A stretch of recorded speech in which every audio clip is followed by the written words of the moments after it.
Addiction is a chronic disease. Millions of people worldwide suffer from substance and behavioral addictions. An addict's life is often unmanageable, leaving the addict and his or her family and friends feeling completely powerless over the disease. Without treatment, addiction can result in disability or premature death. You are listening to Making an Addict. My name is DJ Burr, and I'm an addict in long-term recovery. I'm a licensed psychotherapist, behavioral addiction specialist, and best-selling author of I Just Wanted Love, Recovery of a Codependent Sex and Love Addict, now available on Amazon, Audible, and iTunes.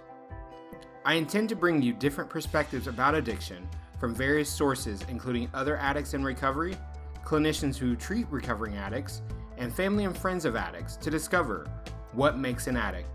Listener discretion is advised. To learn more about this podcast, check us out at makinganaddict.com or follow me on social media at DJBurr1022 on Facebook, the DJ Burr on Instagram, and at DJBurr1022 on Twitter. Hi, I'm Dak Wasson. I'm a chemical dependency counselor and a certified sex addiction therapist candidate here in Seattle. I'm the director of MacPherson Pacific Counseling Services, which is a glorified way of saying my own private practice.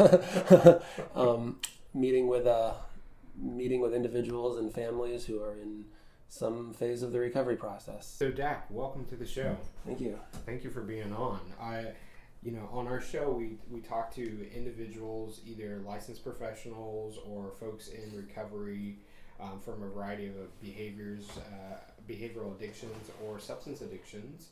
And we also talk to lay people, just people who may be familiar with addictions. And what we want to know is what makes an addict.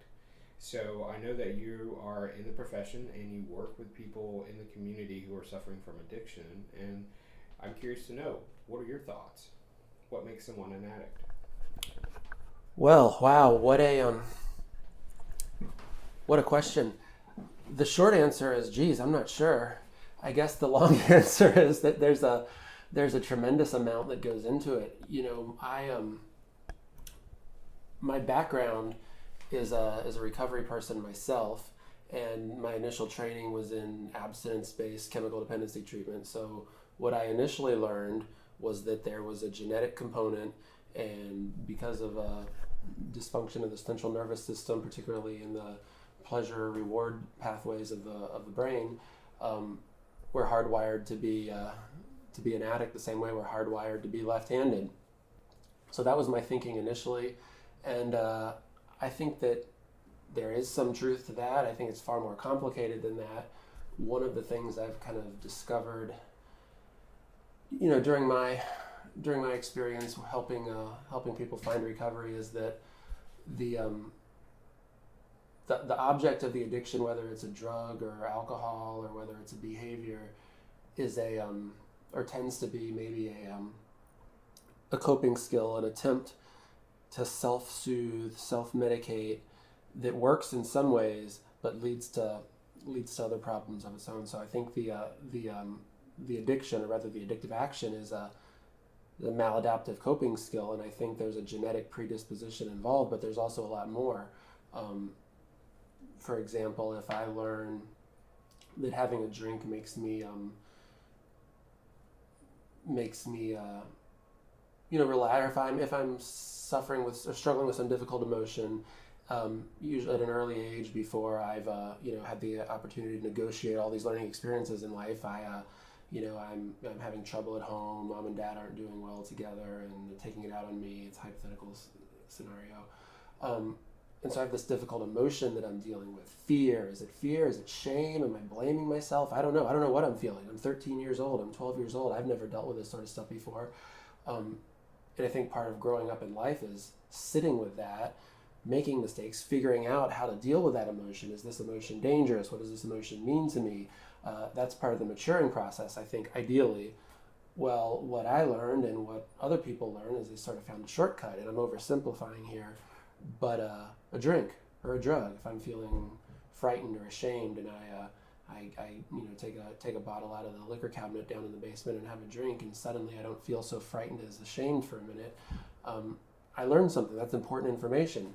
I learned that what do I do with this difficult emotion? Well, I turn it down with a drink or a drug. and then that gets imprinted sort of on the operating instructions of the of the computer that is the human body. And so next time there's a difficult emotion, I remember, maybe not consciously, but in the kind of like the blueprint of how to behave in the world, so the operating instructions, I remember that, what do I do with this emotion? Well, I turn it down somehow. Drink or a drug work better than just about anything else in the world for that. And I think that has a lot to do with what makes an addict. And I think the genetic piece kind of plays alongside that piece, because generally, if I have a drink and it works, and okay, that's great. Then I have another one and it works, and okay, that's great. And then I have a drink and I drink a little bit more, and I get in trouble at school, or my mom catches me drinking and I start to experience negative consequences. Generally, you would think, I would say, "Ooh, I guess this tool doesn't work after all." And this is where maybe the physiological piece comes in, where rationally I know this doesn't work, but the pleasure centers of the brain sort of overrule that critical thinking, that rational thought. So that's a long way of saying I think that it's a combination of both nature and nurture. I believe, I could be wrong, I'm open to being wrong, but I believe that there are some people that would never become an addict, regardless of the kinds, amounts, and frequencies of substances and behaviors that they use. And then there's some people who are at a higher danger of becoming an addict. So that's my experience, and I'm always, if you'd have asked me 3 years ago what I thought, I'd have given you a different answer. So we'll see where I am 3 years from now. But that's a snapshot of my thinking at this point in my career. Well, thank you. Yeah. I appreciate the way that you kind of gave us like the clinical aspect of it, and also it seemed like some personal information as well, in terms of you being able to look at like a family system and being able to identify how a 13-year-old might be trying to numb their experience, their feelings, and they might reach out and take a drink or a drug, and then if they have some negative consequences, they may or may not continue to move forward with that process. I think a lot of people don't think about that, and sometimes people are just stuck into the hard wiring of our brains, but sometimes we do have a choice, right? So I heard something really interesting when you first started. You said about being hardwired. Was that something that you learned in your training, or something that you have come to believe based on your own personal experience? Well, that's something that I learned in my training, but my personal experience, both in my own recovery and in the community that I work with, sort of supports that. There's not a lot, there are some, but most people I know who themselves struggle with addiction have family members who struggle with addiction. I mean, sometimes we say it's a family disease, and that makes a lot of sense to me. So that would suggest, at least anecdotally, that there's a physiological component to it. It doesn't prove it, but that's some pretty compelling evidence. Also, what I know about the way the central nervous system works, it makes sense that there is some, I guess we could call it dysfunction, for lack of a better word, in the way that we absorb and process and the neurotransmitters, the drugs and alcohol and compulsive behaviors, and any pleasurable experience really manipulates. Yeah. So I'm quite convinced there's a genetic or a physiological piece to it. That said, I don't think it's a sentence written in stone the way I might have been trained to believe. Okay. But there's no doubt in my mind that there's a physiological piece. In my situation, for example, neither of my parents are addicts. However, both of my grandparents, my grandfather on each side of my family, died of alcoholism. Cousins, uncles, throughout the family tree have struggled with drugs and alcohol, and I would imagine compulsive behavior that doesn't get quite as much airplay at the family reunions. But there's addiction everywhere, and that can't be a coincidence. Did you know that growing up, that your grandparents suffered from addiction? No. Well, actually, my grandpa, my dad's dad, died when I was quite young. He died when I was, I must have been 6 years old. I couldn't have been any older than 6. And I have very vague memories of him. Now, he died sober. My grandpa Jack died sober. He was from Battle Lake, Minnesota, way up north in Minnesota. That's where my dad was born and raised. And Grandpa Jack was an AA guy, and he died in the early 80s with quite a bit of sobriety. And I remember, I didn't know that at the time, but I remember Grandpa's funeral. The town where he spent all of his life was about the size of this office we're in right now. It was tiny, and I'd spent my summers up there since I was a baby. And at his funeral, there was the family. I saw Grandma, I saw my uncles and my aunts and my cousins, and I knew who they were. And I even saw some people that I recognized from around town. But there were many, many, many people, and I remember this very, very clearly. This was when I was 5, maybe 6 years old. But I remember this very clearly. There was a whole lot of people there just kind of milling around. This is kind of farmer country, kind of north central Minnesota. Just kind of milling around, hanging in the back. They weren't dressed for church. I remember they're clearly blue collar guys. And I remember asking my dad, it's one of my earliest clear memories. I asked my dad, who the hell are all these people? And my dad said, well, those are Grandpa's alcoholic friends. Huh. No idea what that meant at that point in my life. But what I learned later in life and in my own, certainly when I entered my own recovery, was that my Grandpa Jack was a low bottom, hopeless, no future alcoholic in the early 40s. And then when there was that article in the Saturday Evening Post by Jack Alexander talking about this crazy thing that was happening in New York and Akron, Ohio, called Alcoholics Anonymous, and they were deluged with requests from all over the country for more information. My grandpa and some of his buddies were some of those people. So my grandpa was one of the ones who was responsible for bringing Alcoholics Anonymous to Otter Tail County in Minnesota. And he got sober in the early 40s. My dad was born in 1942 and says he has no memories of Grandpa drinking. He remembers Grandpa going over to Fargo to meet with someone at the hospital. So my grandpa was he was a recovering alcoholic for many, many, many years before he died, and didn't mean a lot to me growing up. But today I take a lot of pride in that. I have a dime. It's kind of a corny joke that my dad gave me that belonged to my grandpa, and he kept this dime on his keychain. According to my dad, who knows if this is actually true, kept this dime on his keychain so that if he ever needed to call another alcoholic, he had a dime. So it shows you that they had corny jokes in recovery all the way back to the 40s. And I have that, and I really, really value that. I really treasure that. I don't have a lot of clear memories of my grandpa. I remember riding in the truck with him and things like that. But the fact that we've both had a pretty transformative experience with alcoholism and recovery, that means a lot to me. So I knew to answer your question, I knew that there was addiction in my family.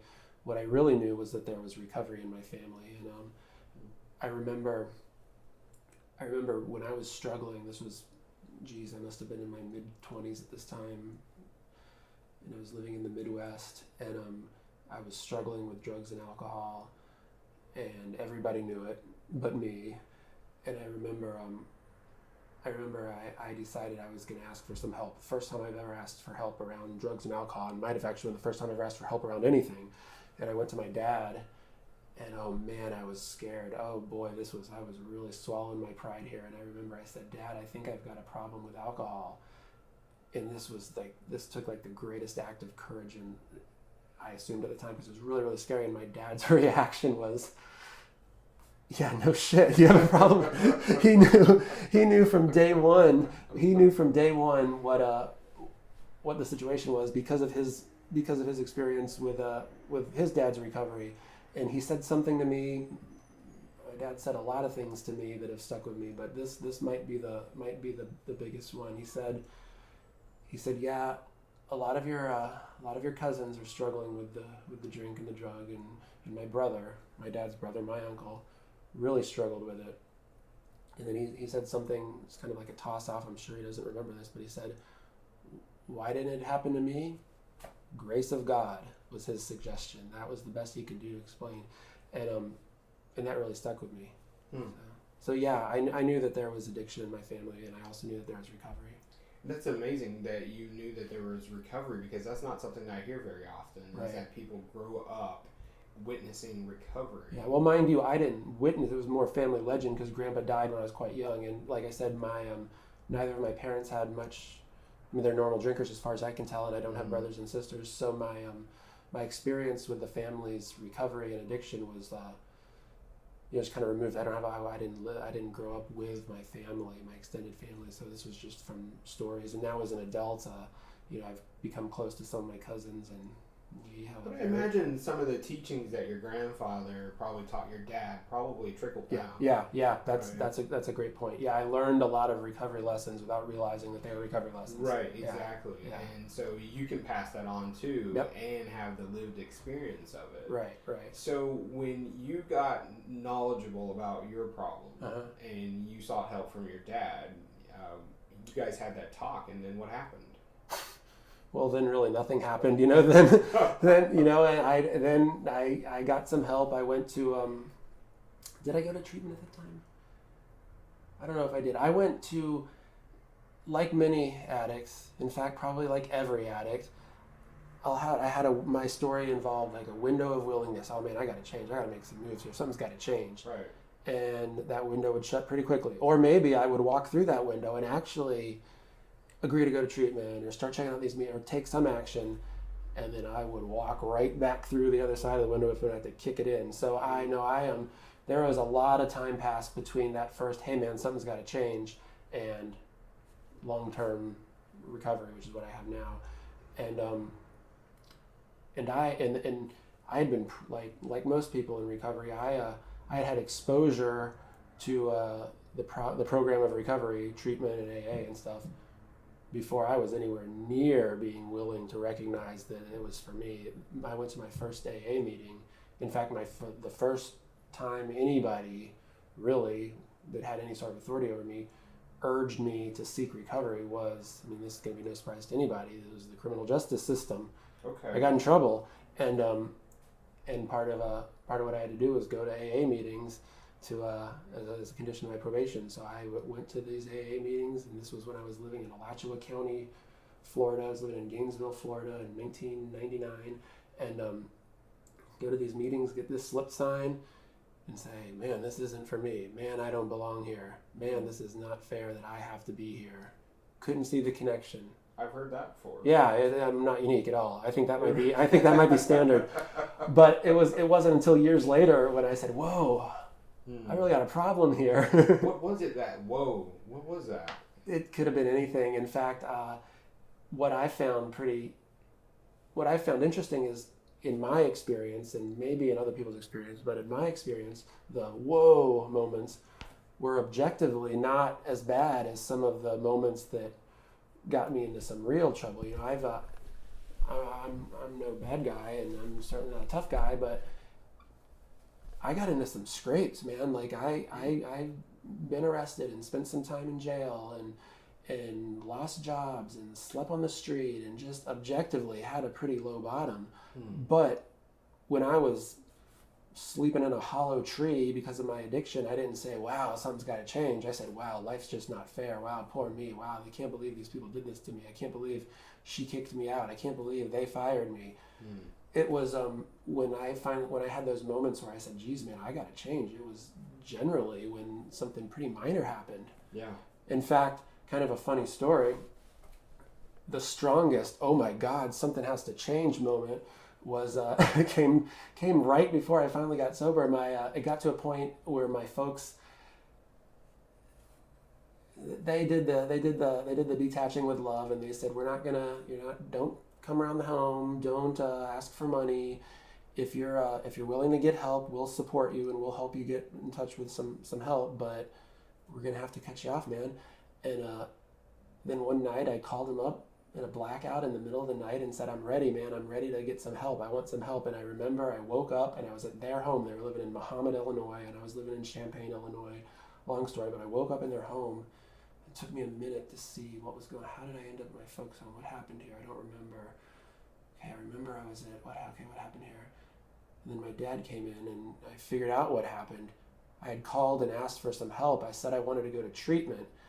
And that was when I said, oh my God, I've got a problem here. I got so drunk, I agreed to go to treatment. I got to change. And that's a true story. But it was it was things like that, you know, if I had a scrape with a girlfriend at the time, or if objectively the moments that really opened my eyes where I really made it a resolve of some kind to make a change weren't really the bad ones. Do you know what you were trying to numb? I don't think it's that simple. I do know that, well, I just didn't have any self-confidence, and I hated myself, you know? Growing up, I was angry. Ooh, boy, I was angry, and I didn't know what I was angry at. In fact, I didn't even know that I was angry. Right. But I just didn't have any confidence. I didn't do particularly well in school, so I learned that I was one of the dumb kids. That was the way I understood myself. I was a behavioral problem. I was just kind of a spasticated little kid. So I I was always getting in trouble. So I learned that I was the handful. So sort of I learned, kind of imprinted on my who am I experience was that I was bad in somehow. And my mom and dad, God bless them, I love them to death, and they did the best they can, and they were wonderful parents. But I come from a military. My dad was a colonel in the Marine Corps. And there wasn't a lot of well, that's good, let's try another way. There was no, try it again. And I understand it, like we were talking about earlier. I understand that now, and I love and respect and appreciate all that my dad did for me. But growing up, I learned a pretty difficult lesson from that. So I just didn't have a lot of self-confidence. I didn't have a lot of faith in myself. And I, a little bit later in life, or actually, when I was 12, 13, I discovered I was an athlete and I had some success. In fact, initially I went to college to play sports, but even in that arena, even when I would win my matches, win a tournament or something, I felt like I was getting away with something. I pulled another fast one on them, and this is the time that they're going to figure out that it's all a fraud. I just didn't have any self-confidence, and that affected everything. And then I remember the first time somebody put a beer in front of me, the first time I had a taste of alcohol. Well, forget it, man. All of my problems were solved. Why didn't anyone tell me about this earlier? I remember that very clearly. In fact, removed from context, bang for your buck, in the moment, was the greatest moment of my life. First taste of alcohol I ever had, because it took care of everything, DJ. Everything was okay. You started to feel better about yourself? In the 20, 30 minutes that I was drinking, right. I don't know if I felt better about myself. In fact, I know I didn't feel better about myself. It just didn't matter. All of my problems were solved. I found the solution. And that was pretty much it. At that point, I didn't care about much else at all. I had my first drink a little bit later in life than most people do. I was 18 before I had so much as a taste of beer. And immediately, not gradually, immediately it became the only thing that mattered to me. Wrestling wasn't important anymore. Girls weren't important. Friendships weren't important. School was never important, so that didn't change. But my number one priority became doing this again. So did you miss out on wrestling and relationships and friendships? Yeah, I absolutely did. I was pretty isolated to begin with. I became very, very isolated. And fortunately, or unfortunately, depending on how you look at it, my behavior under the influence put people off. I wasn't aggressive, I wasn't violent, but I was just a mess. There was no elegantly wasted about it. I was just a mess, an emotional mess, and I was just no fun to spend time with. So the loneliness and the isolation that I felt initially just got exacerbated, except for the periods of time that I was under the influence of alcohol, and pretty soon thereafter became drugs and different behaviors. But that was my solution.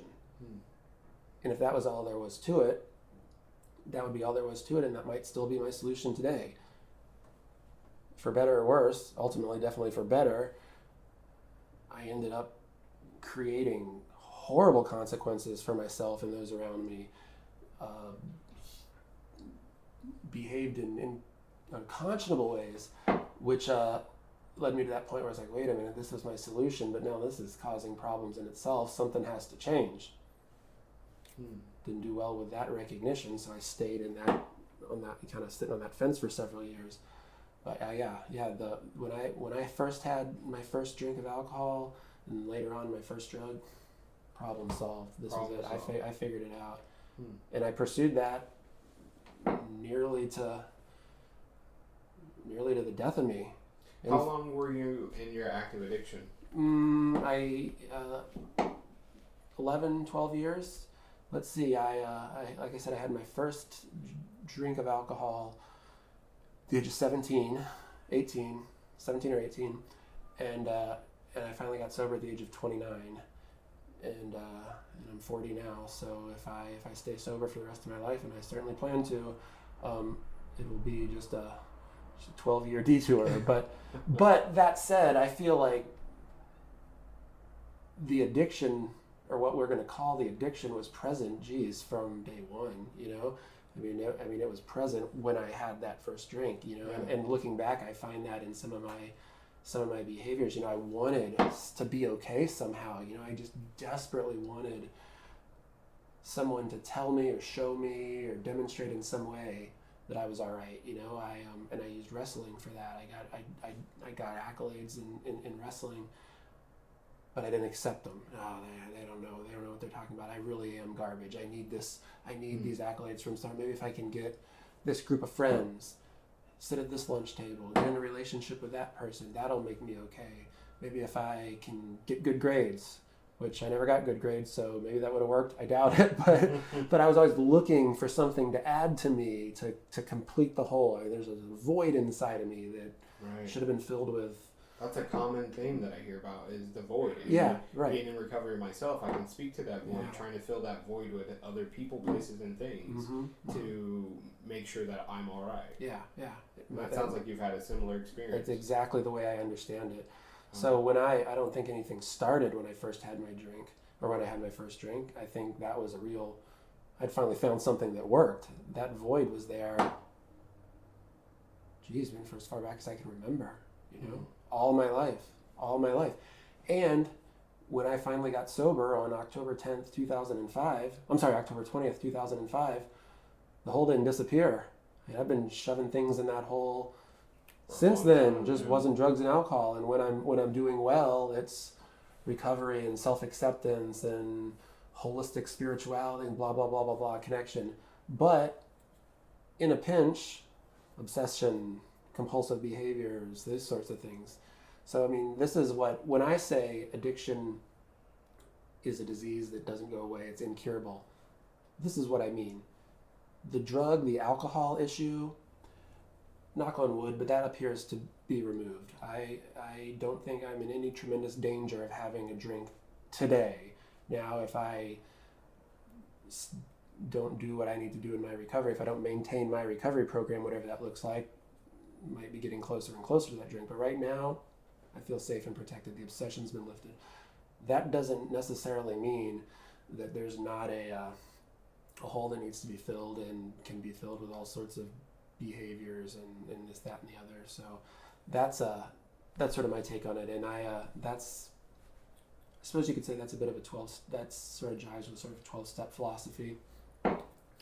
And I jive with a 12-step philosophy for the most part. I have my issues with that professionally, but that's the way that I make sense of it.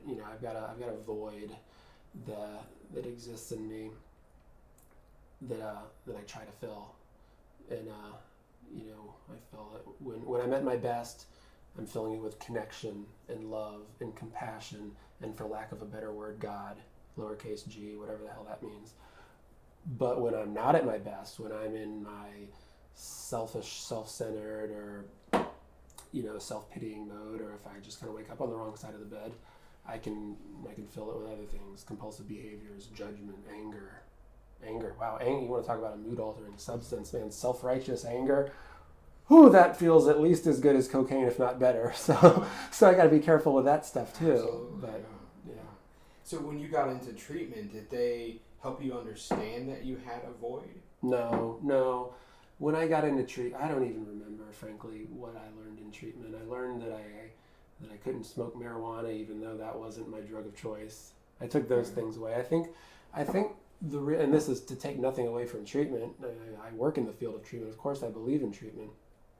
But my experience in treatment, the main takeaway was a safe space to be for 28 days. And I had gone to treatment several times. The time when I finally was able to have some success, was when I left the inpatient facility, and went to a place where I continue to have some support. This is just my experience. It's not everyone's experience, not even most people's experience. I went into a halfway house for several months, about 6 months, where I was still had a tremendous amount of accountability, but also was required, not suggested, required to go out and get a job and that sort of stuff. So I lived in a halfway house for a little bit of time. And then after that, I lived in a sober house, which is, many people know that's a house where 5, 6, 7 other sober dudes live. Mm-hmm. So I was in some sort of supportive living situation for a year and a half, almost 2 years, a long time. And I know for a fact that that's why I'm still sober today. Had I left inpatient treatment and gone back to wherever I had been, like I'd done the previous times, there's no way of knowing, but there's no compelling reason to believe that I would have maintained anything like lasting sobriety. So accountability and support was Accountability, support, and structure. And what I found very helpful was a place to be vulnerable, because I was just like, I said I was a really, really angry guy, but everybody knows that's just fear. I was afraid of the world. Wow. And I was afraid to take a risk because I might fail, because I would fail. Even if I succeeded, I would fail, if you see my point. And I was afraid of other people. I was absolutely afraid of other guys, peers. I couldn't have a conversation with a guy because I'm being judged. Goodness gracious, no. Mm-hmm. So what I really learned that was valuable in recovery was how to be vulnerable, how to, this was in Minnesota, so some of the most important learning experiences I had was not in treatment or at meetings. It was sitting down on the couch watching a Minnesota Twins game with another dude in early recovery and just kind of shooting the breeze. Yeah. Just connecting to people. And it seems we kind of take that for granted, and I can make light of it now, but that was terrifying. That was horrifying. That was nearly impossible. I would have rather gone and committed armed robbery than have a conversation with another guy. My point is that seemed less risky than just talking to another dude. And that's the sort of stuff I never learned. I never had that opportunity. Or I had that opportunity. I never took that opportunity because I found my solution at long last, drugs and alcohol, and I didn't need anything else. So what about now? How did you get to this place where you're offering services to people who are suffering in addiction or working through their recovery process? How did you get from the guy who is, dealing with low self-esteem and fear and anger and using drugs and alcohol and compulsive behaviors to where you are now? Well, when I was living in a sober house, and eventually I had about 2 years of sobriety, and it was time to decide what the heck I was going to do with my life. I didn't have much of a career to go back to the way a lot of people do. In a lot of ways, I was starting my life at that would have been the age 30 or 31. And I was fortunate enough to be near the Hazelden Foundation, which offers the Hazelden Graduate School of Addiction Studies. And I'd had such a, the addiction professionals that I'd come into contact with, had such an important role in my experience and in my recovery. And in some ways I felt that I owed some sort of karmic debt, maybe without sounding too pretentious, but I felt that, I'd been given this tremendous opportunity and this tremendous gift, recovery, the ability to access recovery, that many, many, many people I know just didn't have or weren't able to take advantage of.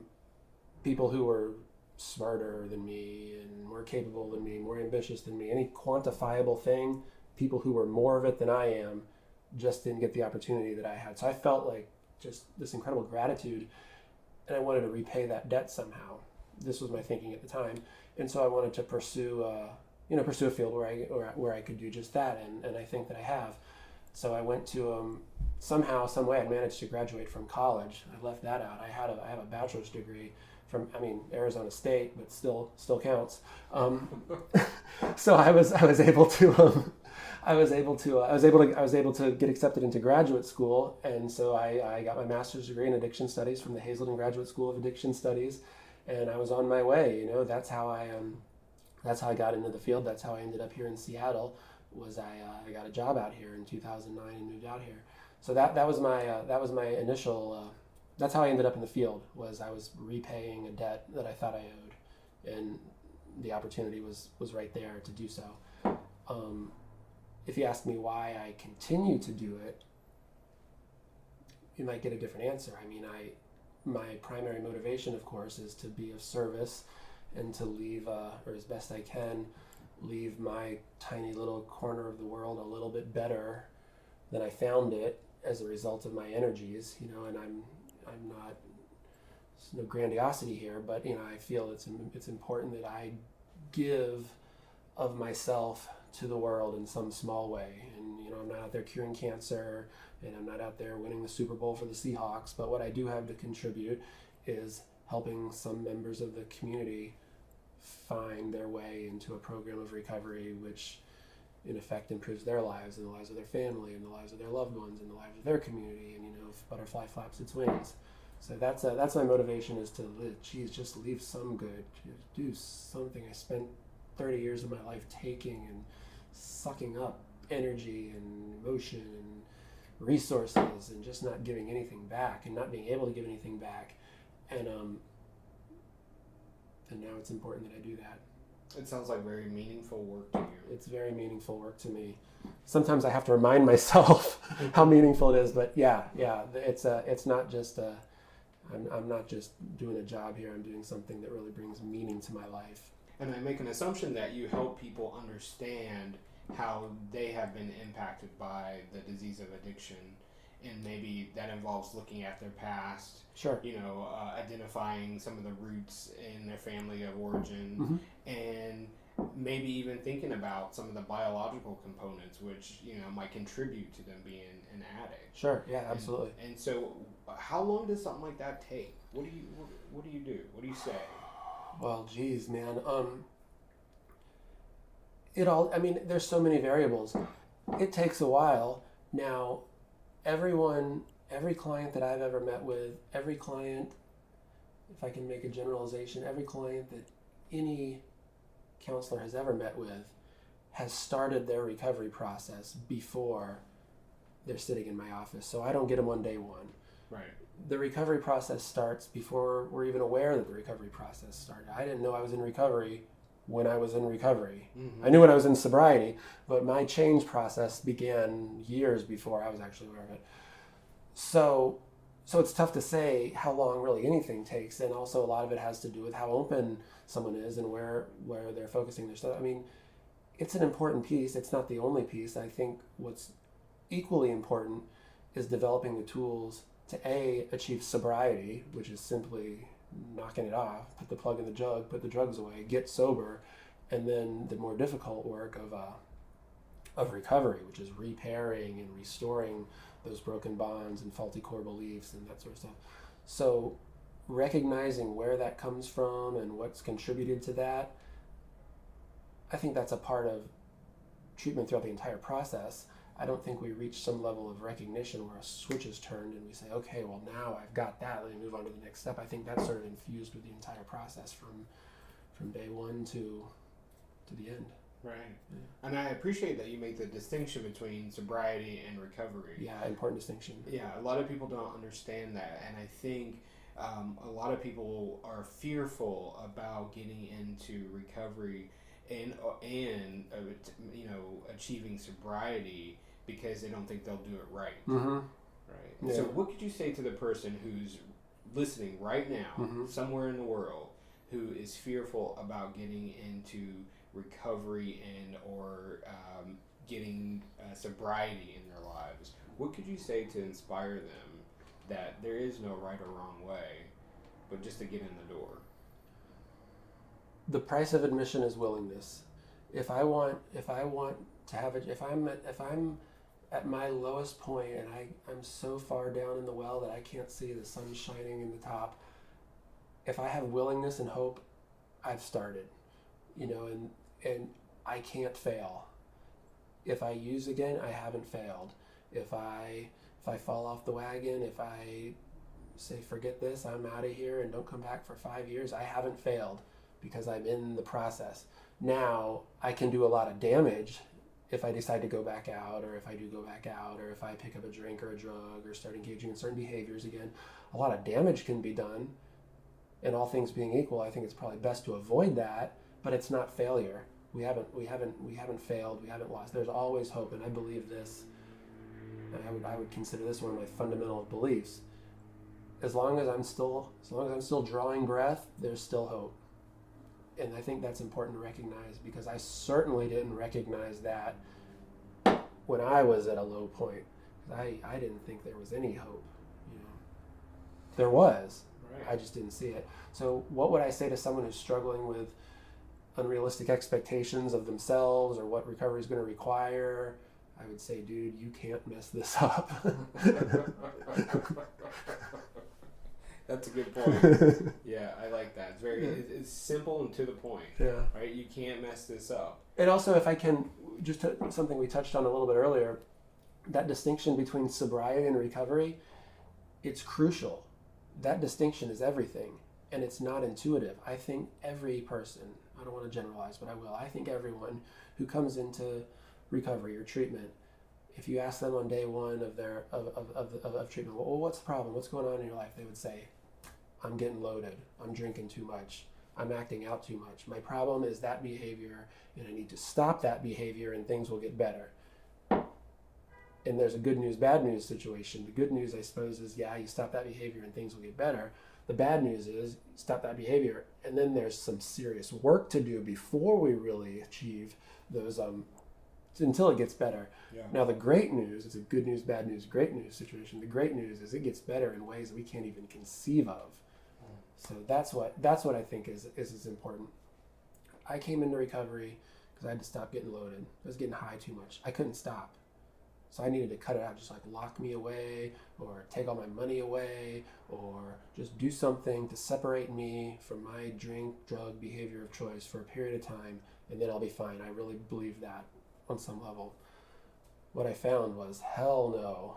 I got to be locked away. I got to get some physical sobriety so that I can do the real rewarding work of recovery. A great metaphor that I think I made up. I'm not sure if I did, but I'm going to take credit for it.